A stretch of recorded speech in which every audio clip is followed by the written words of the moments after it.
Hey guys, tonight we're talking about Rome, the empire that conquered half the known world and still found time to be extremely petty about it. So before you get comfortable, take a moment, like the video, and subscribe, but only if you genuinely enjoy what I do here. And let me know in the comments where you're tuning in from and what time it is for you. It's always fascinating to see who's joining us from around the world. Now, dim the lights. Maybe turn on a fan for that soft background hum, and let's ease into tonight's journey together.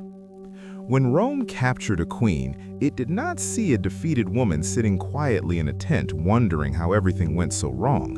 Rome saw a logistical nightmare wrapped in a crown. Queens were not standard prisoners. They could not be processed, cataloged, and forgotten like a sack of captured spears. They were walking political problems with excellent posture and very bad timing. Rome loved order, Rome loved hierarchy, Rome loved rules, and a captured queen broke several of them just by existing. She had ruled, she had commanded armies, people had obeyed her willingly, which already made her suspicious. Worse still, she had done all of this without Roman permission, paperwork, or supervision. Frankly, the audacity. To Rome, a queen was not dangerous because she could fight. She was dangerous because people believed in her. Soldiers obey orders. Followers believe. Belief is much harder to kill, and Rome preferred not to leave unfinished business lying around. This is why Rome didn't treat queens like ordinary captives. A regular prisoner could be sold, enslaved, or executed without much thought. A queen required meetings, discussions, someone inevitably saying, "We can't just kill her, people are watching." Rome was many things, but subtle without an audience was not one of them. Rome also had a talent for turning personal tragedy into public education. A captured queen was a gift, not to her, obviously, but to the empire's messaging department. She could be displayed, paraded, whispered about, and pointed at. Rome could say without speaking a word, "This is what happens when you try ruling on your own." And Rome loved a good visual. A queen stripped of power but kept alive was far more effective than a corpse. A dead queen could become a martyr. A living, humiliated queen became a warning label with legs. There was also the issue of ego. Rome did not like being challenged, and it especially disliked being challenged by someone who wore a crown and didn't answer to a Roman man with a clipboard. The punishment had to be thorough, it had to be humiliating, and it had to be memorable. So from the moment a queen was captured, her fate was no longer about justice, mercy, or even revenge. It became a performance review conducted by an empire with excellent attendance. She was no longer a ruler, she was a lesson. Rome liked power arranged neatly. Power flowed upward, stopped at Rome, and did not ask questions. Any ruler who appeared to be doing just fine without Roman supervision. Kings were annoying but familiar. Rome had been dealing with kings for centuries. They were predictable. They argued, negotiated, paid tribute, and eventually lost wars in an orderly fashion. Queens, however, introduced an additional layer of discomfort. Not because Rome had never seen powerful women, it absolutely had, but because a queen ruling independently broke several unspoken rules at once. A ruling queen suggested that authority did not require Roman guidance. The entire system depended on clear chains of command, and anything outside that structure made Romans uncomfortable, and nothing made them more uncomfortable than a rival who had just found out how to skip several steps in the paperwork. Approval, Roman bloodlines, or Roman institutions. Even worse, it suggested that loyalty could exist outside Rome's carefully managed ecosystem. From a Roman perspective, this was not rebellion. This was ideological contamination. Rome did not officially say, "We dislike female rulers." Rome was far too sophisticated for that. Instead, Roman writers quietly framed queens as unnatural, excessive, emotional, or dangerously charismatic. Anything that suggested their rule was an anomaly rather than a legitimate system. This was less about gender and more about control. Rome disliked anyone who made ruling look achievable without them. And let's be honest, Rome also hated competition. A queen who successfully governed, inspired loyalty, and resisted Rome made the empire look temporarily fallible. Rome did not do fallible. Rome did inevitability. So when such a queen was captured, Rome saw an opportunity, not simply to punish, but to correct the narrative. Her capture allowed Rome to say, "See, this arrangement was always unstable." Her humiliation reinforced the idea that sovereignty outside Rome was not just doomed, it was embarrassing.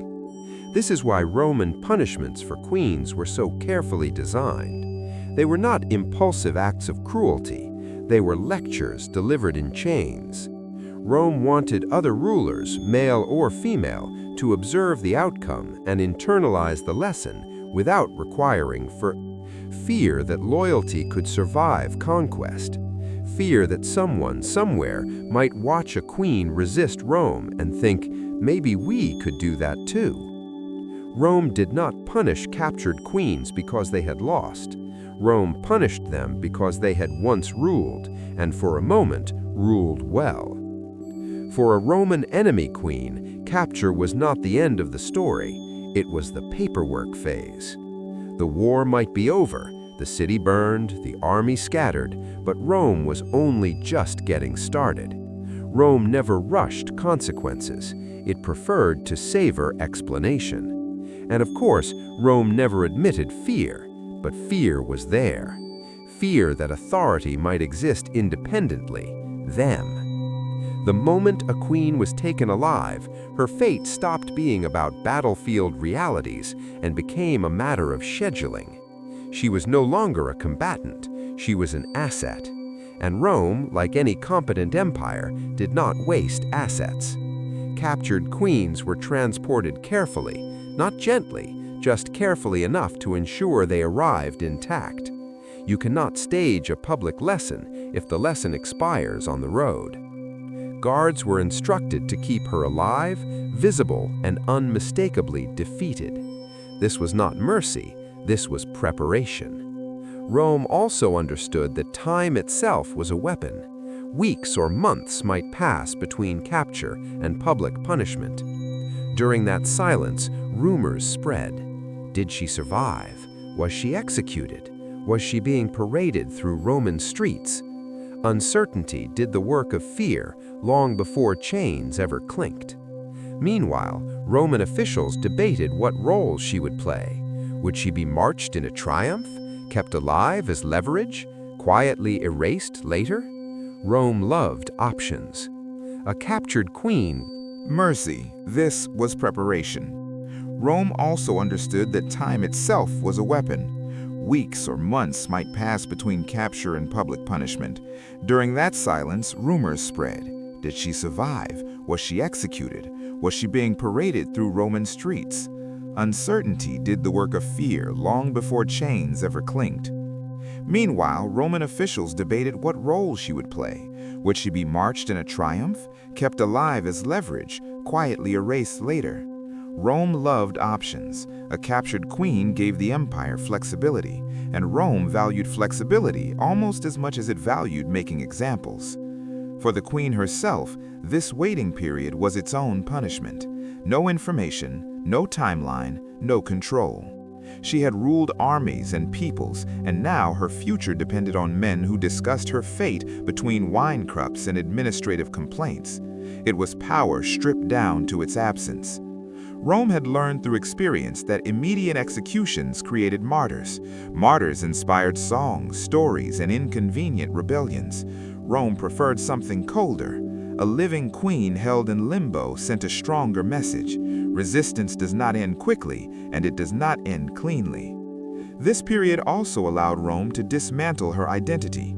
Titles were ignored. Royal status was treated as irrelevant. She was referred to not as a ruler, but as the woman, the captive, or the barbarian. Language mattered. Rome was already rewriting her story before the public ever saw her. By the time the queen reappeared, whether in chains or in silence, she was no longer presented as a leader who had challenged Rome. She was presented as proof that challenging Rome was a terrible long-term plan. Capture was not the conclusion, it was the setup. To modern ears, a triumph sounds pleasant, something involving applause, smiles, and maybe a tasteful speech. Rome's triumph was none of those things. It was a victory parade designed by people who believed humiliation was a public service. A triumph was Rome's way of turning conquest into theater. Streets were cleared, temples were opened, crowds gathered, and at the center of it all marched the spoils of war: treasure, weapons, exotic animals, and most importantly, defeated enemies who were still alive. For a captured queen, the triumph was not an honor. It was the most carefully choreographed insult imaginable. She was paraded through Rome behind the victorious general, sometimes in chains, sometimes bound with symbolic restraints that ensured everyone noticed she was no longer in charge. The crowd did not need spectacles. Streets were cleared, temples were opened, crowds gathered, and at the center of it all marched the spoils of war: treasure, weapons, exotic animals, and most importantly, defeated enemies who were still alive. For a captured queen, the triumph was not an honor. It was the most carefully choreographed insult imaginable. She was paraded through Rome behind the victorious general, sometimes in chains, sometimes bound with symbolic restraints that ensured everyone noticed she was no longer in charge. The crowd did not need instructions. They understood their role immediately. This was the part where you stare, whisper, laugh, and remember that Rome wins. Rome loved visual storytelling. The queen's presence was meant to contrast sharply with the general riding high, wrapped in purple, pretending to be almost divine for the day.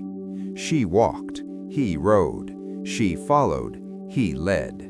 The message was so clear it barely needed translation. Her appearance was deliberately foreign. Roman triumphs emphasized difference: strange clothing, unfamiliar jewelry, unusual hairstyles, all of it designed to reinforce the idea that she came from a lesser world that had been neatly folded into Roman dominance. Rome did not just conquer territories, it conquered narratives. The crowd mattered. Rome could have punished her privately. It chose not to. A punishment unseen was a wasted opportunity. Tens of thousands of people watching ensured that the humiliation would echo far beyond the city. Stories would spread, travelers would repeat them, future rebels would picture her before ever lifting a sword, and Rome enjoyed the delay. The triumph often happened long after the war ended. By then, the queen had been waiting, aware of what was coming, but powerless to stop it. Anticipation sharpened the cruelty. Rome did not shout during triumphs. It did not need to. Silence, chains, and contrast did all the work. The queen's role was simple: exist as living evidence of administration. Rome understood something fundamental about power. You don't just defeat an enemy, you redesign how they are seen, and nothing reshapes perception faster than clothing. For a captured queen, what she wore during her punishment was never accidental. It was costume design for an empire that treated humiliation like a fine art. Queens who had once appeared in royal robes heavy with symbolism and authority were stripped of everything that made them look like rulers. Their clothing during a triumph, Roman in intimacy, was chosen carefully. Exotic enough to mark them as foreign, elaborate enough to draw attention, and unfamiliar enough to invite mockery. Rome wanted the crowd to see difference first, dignity second, and humanity somewhere much later. This was not about comfort, it was about contrast. Roman spectators were meant to compare the defeated queen's appearance to the victorious general towering above her in ceremonial purple. One embodied order and civilization, the other embodied chaos that had been corrected. Inevitability. By the time the triumph ended, the lesson had already been delivered. Everything that followed was just Rome loved a visual metaphor it didn't have to explain. Even jewelry mattered. Items that once signaled power were reduced to curiosities. Necklaces became trophies, crowns became props. Sometimes queens were allowed to wear symbols of their former status, not out of respect, but because seeing authority emptied of power was more satisfying than seeing it removed entirely. Rome believed humiliation worked best when it reminded everyone what had been lost, and the crowd noticed everything. Whispers traveled fast, comments were unkind. For the queen herself, the effect was devastating. Clothing is identity. To be forced into garments that redefined you in front of thousands was to have your past rewritten in real time. She was no longer seen as a ruler who lost a war. She was seen as a spectacle who never should have ruled at all. Rome didn't need words. The fabric did the talking. If Rome wanted to make a point absolutely unmistakable, it added children, not as an accident, not as collateral damage, as a feature. When captured queens were paraded in Roman homes, by Rome I mean tank, their children, at least some of them, were often part of the procession. The image was deliberate. Complex, or a carefully monitored residence rather than a cell. From the outside, it could almost look comfortable, and that was the point. Rome understood that visible comfort softened outrage. A queen kept alive, fed, and housed allowed Rome to claim moral superiority while quietly dismantling her authority. No chains were needed when no one listened to her anymore. The true prison was isolation. Queens were separated from supporters, advisors, and anyone who might remind them of who they had once been. Communication was controlled, visitors were filtered, letters vanished mysteriously. Rome did not forbid contact outright, it simply made sure nothing meaningful survived the process. And then there was routine, endless, dull, carefully structured routine. No decisions to make, no orders to give, no audience. For someone raised to command, routine was a form of psychological erosion. Each day stripped away another layer of relevance. Rome also understood the power of uncertainty. Queens were rarely told how long they would be held. Days blurred into months, months into years. The future existed only as a vague administrative possibility discussed somewhere far away by men who never intended to include her.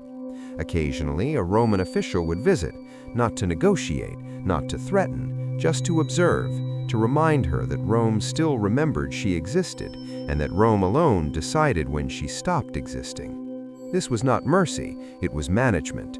Rome preferred queens alive but inert, visible but silent, remembered but powerless.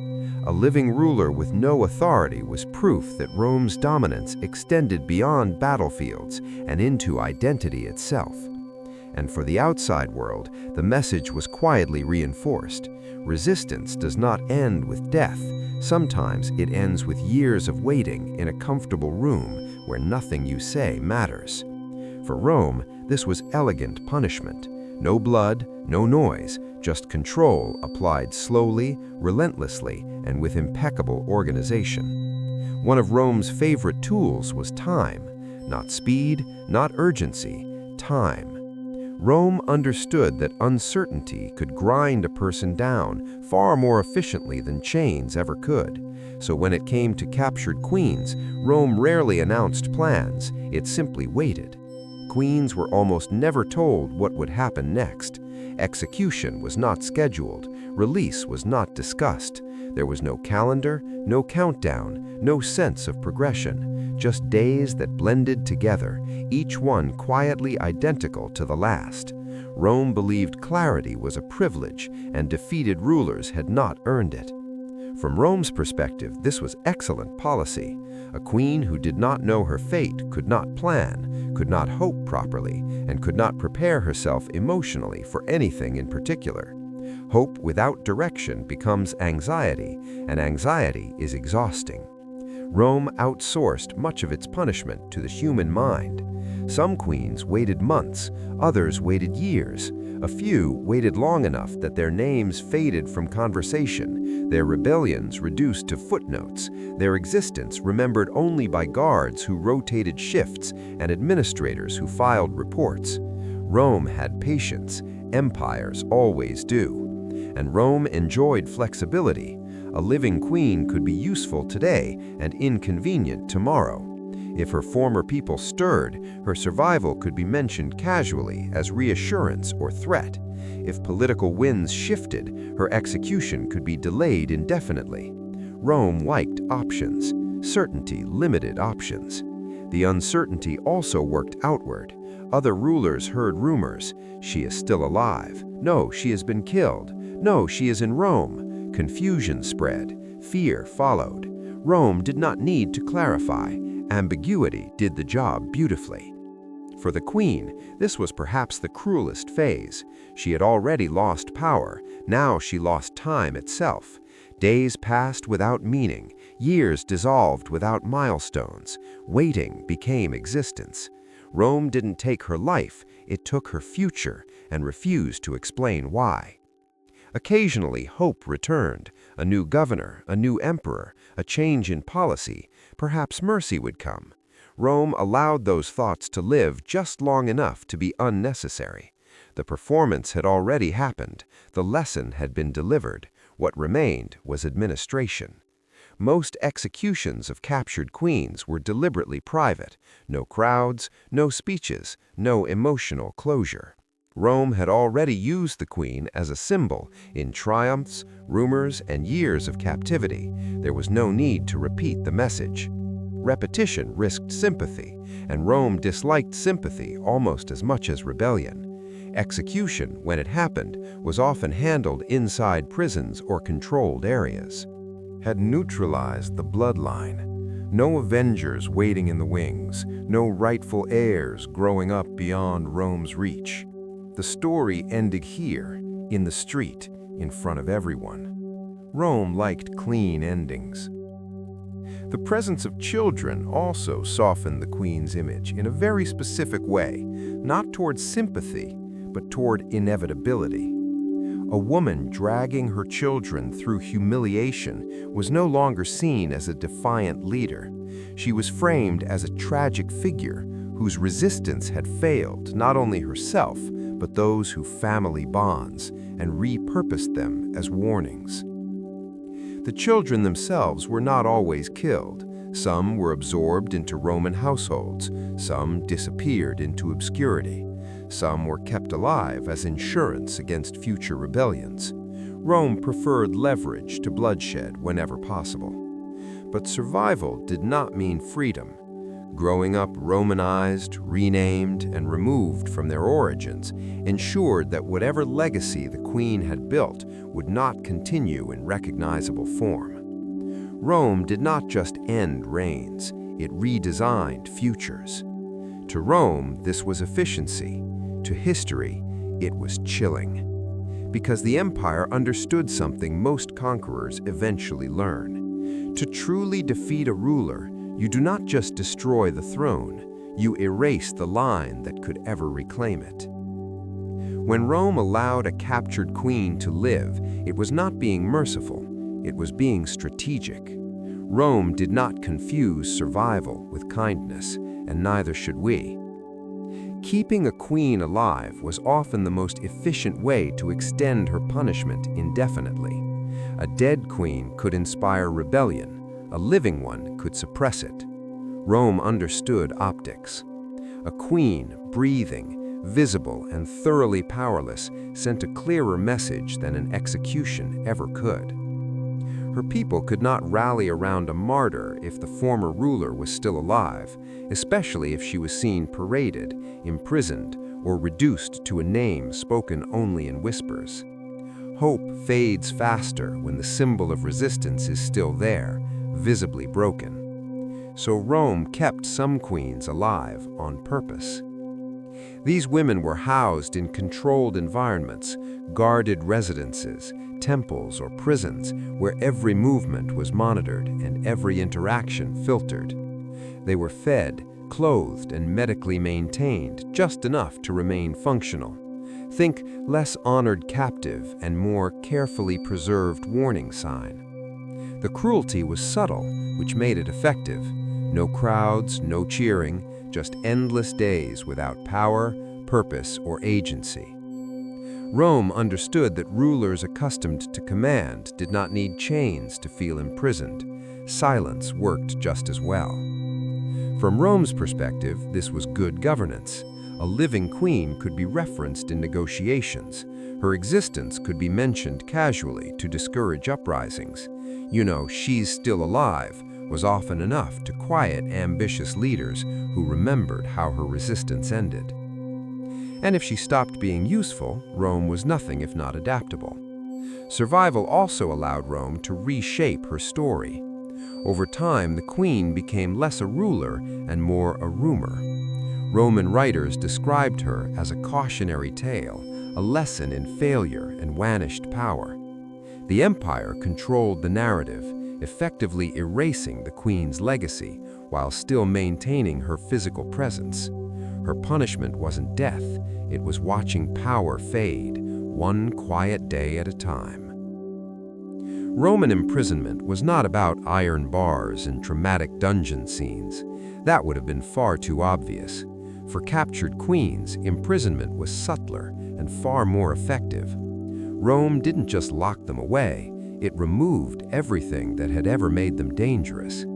A queen in captivity was not treated like a criminal. She was treated like an inconvenience that needed to be contained politely. She might live in a guarded villa, a temple, or a secluded estate. Her actual prison was a space that looked nothing like it, but was far more restrictive. Residences. Strangulation was common. It was efficient, quiet, and left no public remains to inspire devotion. Rome preferred methods that did not generate stories. A storyless death was a successful death, and timing mattered. Executions rarely took place immediately after capture. They were delayed until Rome had extracted every possible political benefit. The queen lived only as long as she was useful. Once she became irrelevant, the empire moved on with administrative calm. From Rome's point of view, this was restraint. The empire liked to imagine itself civilized, rational, and above emotional violence. Killing a queen loudly would have suggested anger. Rome preferred the appearance of inevitability. "This is simply how things conclude," the silence seemed to say. For the queen, the end came without ceremony. No final speech, no chance to reclaim dignity, no dramatic resistance, just the quiet realization that the waiting had ended and Rome had decided she was no longer necessary. And for the world outside, when that condition was met, Rome closed the file. Rome liked to separate spectacle from consequence. The applause came first, the silence came later. By the time a captured queen was executed, the crowd had long gone home. The triumphal decorations had been taken down, and Rome had already moved on to its next victory. This timing was not accidental, it was policy. Public punishment was for education. Death was for closure. Rome understood that crowds were unpredictable. Public executions could roam in public, the queen simply vanished. One day she was a name whispered during the triumph, the next she was no longer mentioned. Silence replaced outrage, silence replaced curiosity. Rome trusted silence to do what violence could not. This delay also allowed Rome to control emotional distance. By the time death came, the queen had already been reduced to an abstract idea. No longer a living figure walking the streets in chains, she became a rumor, a footnote, a former problem that had been handled. Executing her at that point felt less like cruelty and more like closing a chapter everyone had already stopped reading. Rome also benefited diplomatically. Executing a queen immediately could provoke backlash from allies, relatives, or dependent kingdoms. Waiting allowed tensions to cool. By the time death occurred, objections had lost urgency. Rome was very good at letting outrage expire naturally. For the queen, this timing added one last cruelty. The execution came not at the height of attention, but after isolation, waiting.